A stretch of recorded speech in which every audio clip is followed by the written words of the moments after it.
ఉభయాన్ని పోగొట్టుకోవడానికి కార్తీక మాస శుక్లపక్షంలో వచ్చేటటువంటి విధియ తిథి చాలా చాలా గొప్ప విశేషాన్ని మనకు అనుగ్రహించింది. అందుకే కార్తీక మాసం లాంటి మాసం ఇంకొకటి లేదు అంటారు. ఆ రోజు ఆడపిల్ల పిలుస్తుంది రమ్మనమని, పిలవాలి కూడా. తోడబుట్టిన వాళ్ళు పిలవాలి, అన్నదమ్ముల్ని రమ్మని పిలుస్తారు. ఎప్పుడైనా ఖాళీ లేదంటారేమో కానీ కార్తీక మాస శుక్లపక్ష విధియ నాడు అన్నగారిని కాని తమ్ముణ్ణి కాని చెల్లెలు రమ్మని పిలిస్తే అక్క తప్పకుండా వెళ్ళాలి. ఎందుచేత దానికి ఆ గొప్పతనం వచ్చింది అంటే, యమధర్మరాజు గారు యమున వీళ్ళిద్దరూ అక్క చెల్లెళ్ళు, వాళ్ళిద్దరికీ ఒకటే అలవాటు. వీళ్ళిద్దరూ సూర్యుని యొక్క పుత్రులు, సూర్యుని యొక్క సంతానం. యమధర్మరాజు గారు కాలంలో ఎప్పుడు ఏ క్షణంలో ఎవరు పడిపోవాలో వాళ్ళ యొక్క ప్రాణాన్ని నిర్దాక్షిణ్యంగా తీసేస్తాడు. యమునకి ముందుకు వెళ్లడం తప్ప వెనక్కి రావడం రాదు. ముందుకు వెళ్లి వెనక్కి రానిది కాలం. కాలంలో జీవులను వాళ్ళ ఆయు ప్రమాణం పూర్తయిపోగానే పడగొట్టేటటువంటి వాడు యముడు. వీళ్ళిద్దరూ లోకబాంధవుడై ఎప్పుడూ ఆకాశంలో తిరిగి దివారాత్రములను కల్పించగలిగినటువంటి సూర్య భగవాను యొక్క బిడ్డలు. యమునకి కోరికుండేది, తోడబుట్టినటువంటి వాడు తన ఇంటికి రావాలని కోరుకుంటుంది కదండి ఆడపిల్లకి. ఎంత పొంగు అన్నయ్య వస్తున్నాడంటే చెల్లెలికి ఎంత సంతోషం. ఎప్పుడో ఢిల్లీలో ప్రసంగాలు చేయడానికి ఒప్పుకుని, అమ్మ ఢిల్లీ వస్తున్నానమ్మా అంటే మా చెల్లెలు 7-8 నెలల నుంచి ముందు నుంచి ఫోన్ చేసి ప్రతి ఆ తారీఖు చెప్పి, అన్నయ్య నువ్వు ఇదిగో ఈ తారీఖున మళ్ళీ నా ఇంట్లో ఉంటావు, నా ఇంట్లో ఉంటావు, నా ఇంట్లో ఉంటావు. ఎంత పొంగిపోయేదో నిజంగా. ఆ రోజు వచ్చి నేను ఢిల్లీ చేరుకున్న రోజున ఎంత పొంగో దాని ముఖంలో, ఎంత సంతోషం. ఆడపిల్లే, తోడపుట్టిన ఆడపిల్లకి అన్నదమ్ములంటే అంత ప్రేమ ఉంటుంది. కాబట్టి యమునకి మాత్రం ఎందుకుండదు? యమధర్మరాజు గారిని తన ఇంటికి ఆహ్వానించింది. ఆయన పాపం అంతా ఖాళీగా ఉండేవాడా? ఆయనకి బోల్డంత పని. ప్రతి క్షణంలో కూడా కొన్ని కోట్ల జీవుల్ని పడగొడుతూ ఉండాలి. అంత ఖాళీ ఎక్కడుందమ్మా, అంత తీరుబడి ఎక్కడుంది, ఎక్కడ రాగలను అనేవాడు. ఏదో మొత్తానికి ఒక రోజు ఖాళీ చేసుకుని యమధర్మరాజు గారు కార్తీక శుక్లపక్షంలోనటువంటి విధియ 2వ తిథి నాడు యమున ఇంటికి భోజనానికి వెళ్ళాడు. భోజనానికి వెళ్ళడము అన్న మాట ఎందుకు వాడారో తెలుసా అండి? పెద్దలు ఇంటికి వస్తే దేవతార్చనకు వచ్చారంటారు. ఆయన ఎంత మహాత్ముడైనా కావచ్చు, అక్క చెల్లెలు ఇంటికి వెళ్ళినప్పుడు మాత్రం భోజనానికే వెళ్ళాడు. ఎందుకో తెలుసా? పరమ ప్రీతితో వండి పెడుతుంది. తోడ పుట్టింది కదూ. ఆయన ఏ పదార్థాన్ని చూస్తే ఎక్కువ మక్కువ పొందుతాడో, ఒక్క దోసకాయ పప్పు ఉంటే చాలు ఆయనకి. ఆ రోజున మిగిలిన పదార్థాలు ముట్టుకోడు. ఒక్క కొబ్బరి పచ్చడి ఉంటే చాలు ఆయన మిగిలిన పదార్థాలు ముట్టుకోడు. ఆయనకి అదో బలహీనత, ఆయనకి అది ఇష్టం. ఇది ఎవరికి తెలుసు? చిన్నప్పటి నుంచి తోడ పుట్టింది కాబట్టి అక్క చెల్లెలికి తెలుసు. అన్నయ్యకి దోసకాయ పప్పు కానీ వండామా, ఇక మిగిలిన పదార్థాలను ఒక్క చూడడం. ఏదో నైవేద్యం పెట్టుకున్నాడు కాబట్టి నోట్లో వేసుకుంటాడు. ఆ దోసకాయ పప్పు ఒకటే చాలు వాడికి. కొబ్బరికాయ పచ్చడి ఉందా, అన్నయ్య అసలు ఇంకా పప్పు ఉందో కూర ఉందో ఏమీ చూడదు, ఒక్కటి చాలు అన్నయ్యకి, అంత ఇష్టం. కాబట్టి ఇప్పుడు ఏం చేస్తుంది ఆ చెల్లెలు? ఏవేవి అన్నయ్యకి ఇష్టమో అవన్నీ వండుతుంది. అవన్నీ వేసి పెట్టడంలో కేవలం భోజనం కాదు, ప్రీతి అన్నయ్య మీద. ఎంత సంతోషమో అన్నయ్య తింటుంటే, అబ్బా అమ్మా నాకన్నీ ఇష్టమైన ఉండేవా, ఎంత గుర్తు పెట్టుకున్నావురా అని అది తింటుంటే అన్నయ్య తింటూ పొందుతున్న తృప్తి చూసి చెల్లెలు పొంగిపోతుంది. ఇంత పిచ్చి తల్లి నా కోసం ఇన్ని వండి పెట్టిందా అని ఆ చెల్లెలి ముఖం వంక చూసి ఆమె ప్రేమకి అన్నయ్య పొంగిపోతాడు. కాబట్టి కడుపు నిండా యమధర్మరాజు గారికి అన్నం పెట్టి సంతోషంగా తిన్నాడు. చెల్లెలు కదూ, మర్యాద చేయకుండా వెళ్ళకూడదు. అమ్మా పిలిచావు, ఇంత ప్రేమతో భోజనం పెట్టావు, ఏమైనా వరం కోరుకో ఇస్తానన్నాడు. యమున తన కొరకు కోరుకోలేదు. మహాతల్లి యమున నదీస్వరూపం, అధిష్టాన దేవత. ఆవిడంది, అన్నయ్య ఇవాళ నువ్వు మా ఇంటికి భోజనానికి వస్తే నేనెంత పొంగిపోయానో, అలాగే ప్రతి కార్తీక శుక్ల పక్షంలో వచ్చేటటువంటి 2వ తిథి నాడు, విధియ నాడు తోడ పుట్టిన అక్క చెల్లెళ్ళు అన్నదమ్ముల్ని భోజనానికి పిలవాలి.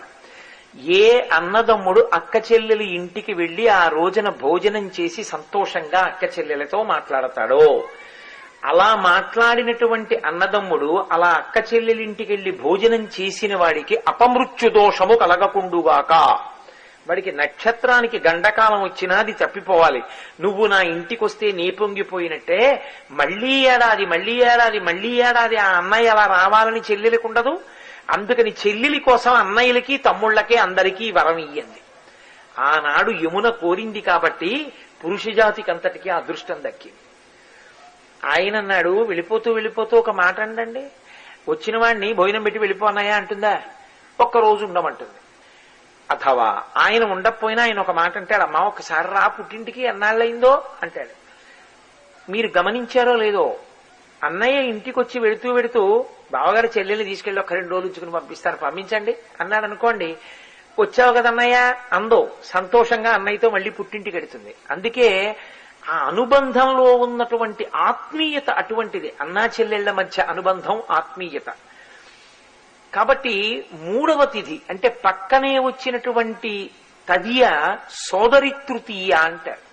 ఆ రోజున అక్క చెల్లెళ్ళు అన్నయ్య ఇంటికి వస్తారు.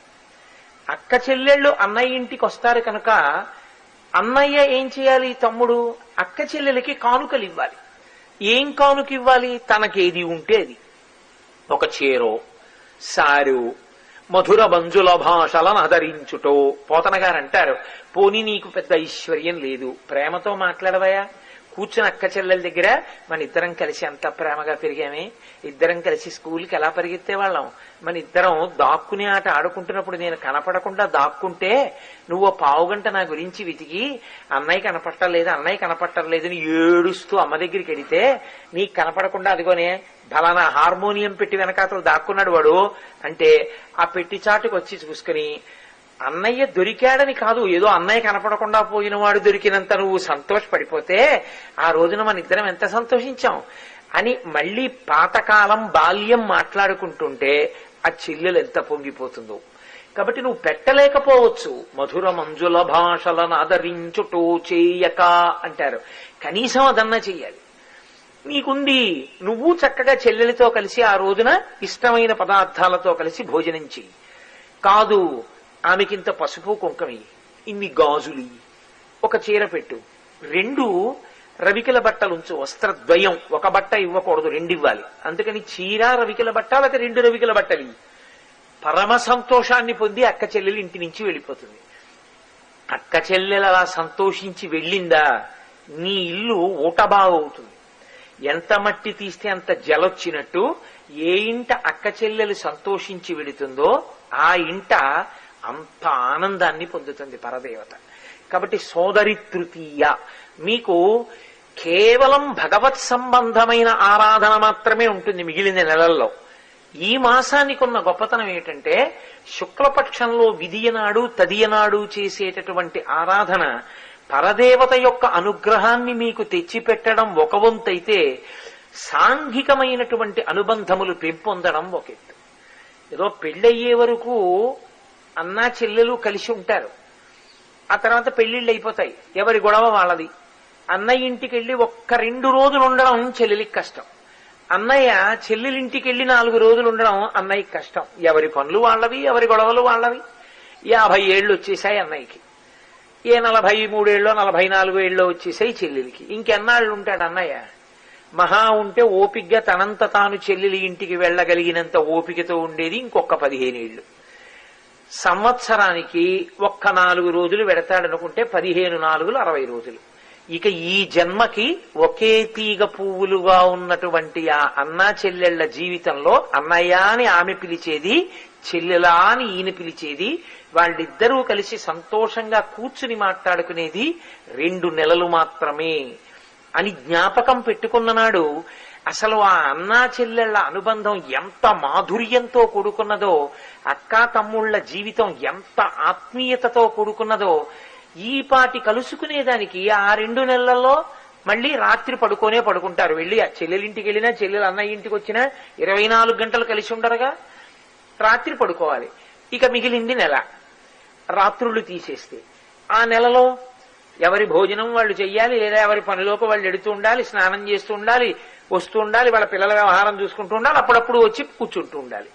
కాబట్టి 15 రోజులు తీసేస్తే వీటికి 15 రోజులు.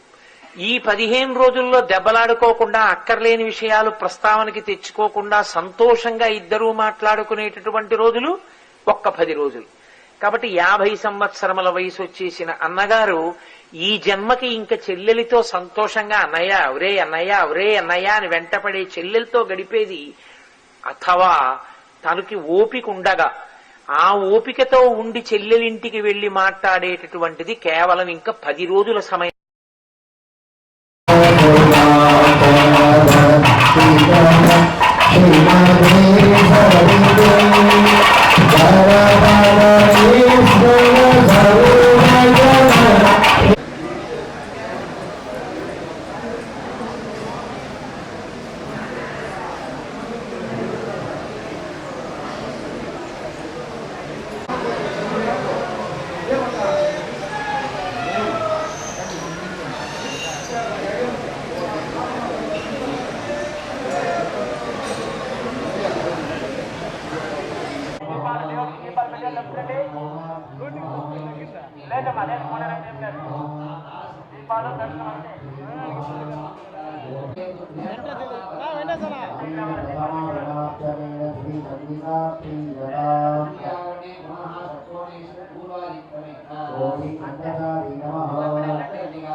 రావద్దని చెప్పిన ఇప్పుడెందుగా ఊరికే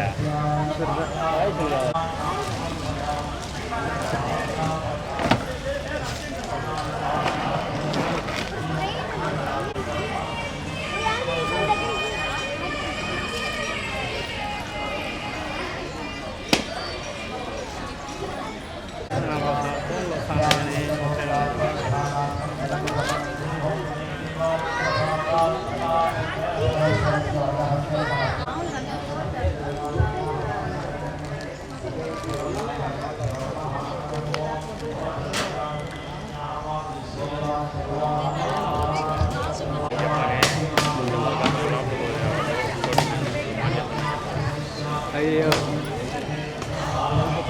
మా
భలే ఏం చేస్తాను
Jaya